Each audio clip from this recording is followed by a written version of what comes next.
Ever since Blue Origin's first crewed trip to space, which ferried its founder Jeff Bezos and several other billionaires, the suborbital space company has witnessed an alarming rate of key staff quitting the company. Blue Origins has lost not less than 17 key senior engineers and leaders, and the fact that the majority of these engineers resigned just weeks after the billionaire CEO came back to Earth can't but leave anyone wondering what the heck is happening within their ranks. Well, stick around with me till the end of this video to find out the reasons why there is a trend of Blue Origin engineers quitting the company for their direct competitors. But first, don't forget to subscribe to our channel for more videos like this if you haven't already. And make sure to hit the notification bell to be notified about new videos from the channel. Now, let's dive in. So far this year, Blue Origin has received a lot of hits, and the hits don't seem to be stopping from losing out on a $2.9 billion contract to SpaceX to being beaten by Virgin Galactic for the honor of sending the first billionaire CEO to space. Now this summer, after the first crewed flight, many of Blue Origin's former employees jumped ship for seemingly greener pastures. The most notable of this jumping ship trend was when the lead engineer of Blue Origin's ill-fated lunar lander program, Nitin Arora, left for the company's direct rival, SpaceX. Arora, who publicly announced his departure on LinkedIn with the words, "Friday, August 13th was my last day at Blue Origin. It was one hell of a ride working on the lunar program. Really honored that I got a chance to work and lead incredibly smart, passionate people over the last 3 years.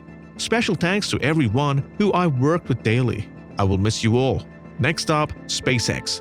I'm incredibly excited and looking forward to it. Another notable departure was Blue Origin's aerospace engineer Lauren Lyons, who joined Firefly Aerospace as its chief operating officer.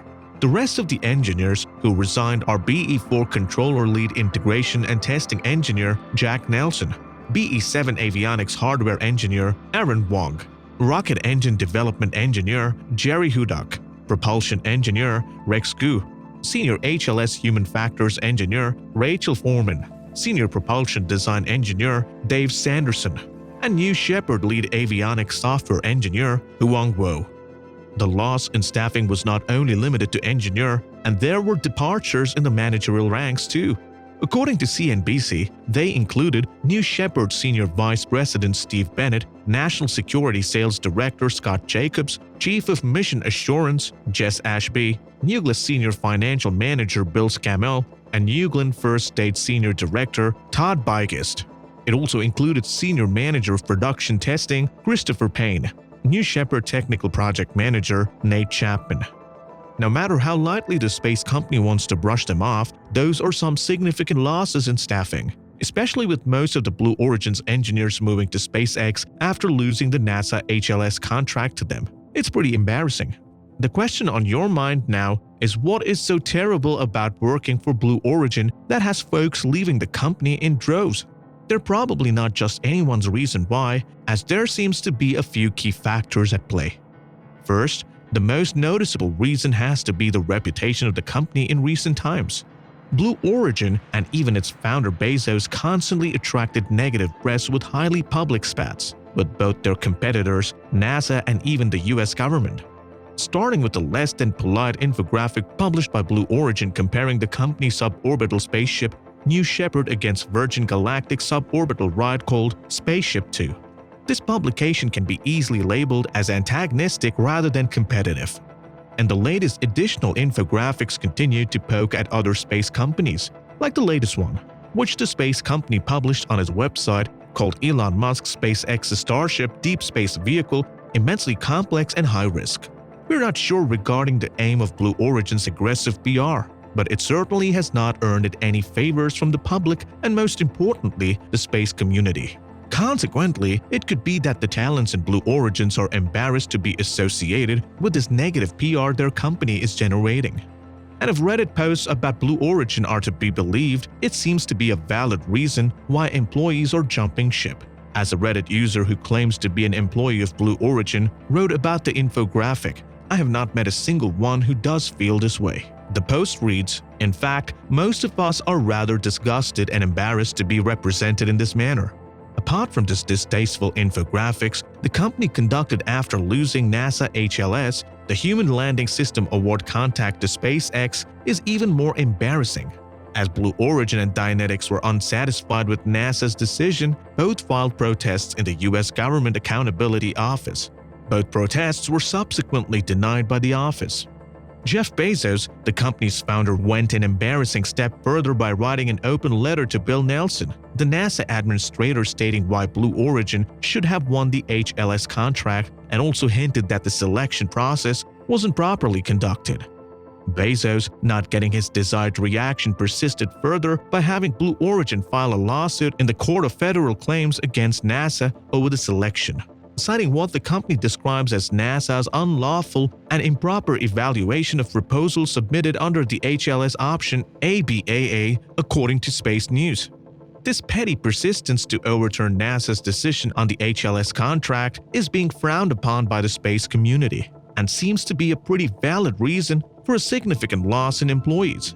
These moves are also likely going to result in Blue Origin losing out on more work in the future. They will never get a real government contract after this, an anonymous NASA source told Ars. Beyond the company's embarrassing public image, the internal management structure is nothing to write home about, as current and former employees don't have the most positive things to say about the stifling work culture and lack of job growth, nor do they care for CEO Bob Smith if Blue Origin's Glassdoor reviews are to be believed. According to much research, it is estimated that only 15% of the employees of Blue Origin approve of the management of CEO Bob Smith, as the majority of the employees hold the opinion that management lacks experience, and many times the management seems clueless as to the business of rocket building. This is in contrast to the 91% approval of SpaceX management based on the same index. There are also safety concerns, as it's not considered a priority because making money seems to be a higher priority than workforce safety.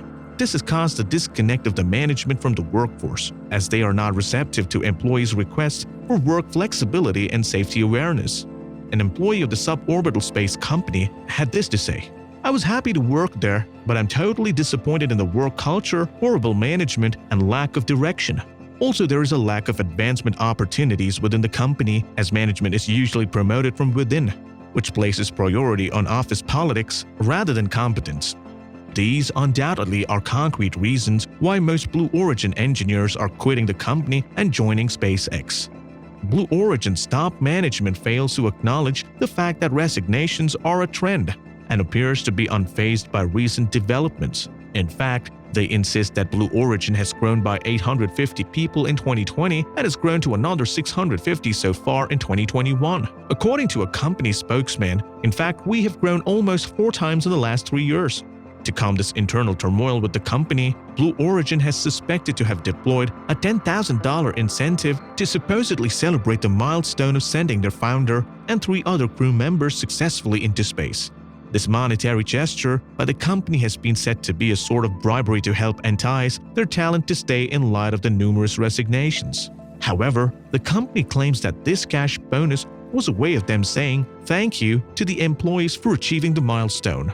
Regardless of Blue Origin's claims, it's always a bad look when your employees quit in droves, and it's even worse when they go straight to your direct competitors. So what do you guys think about the recent loss of staff that Blue Origin is facing?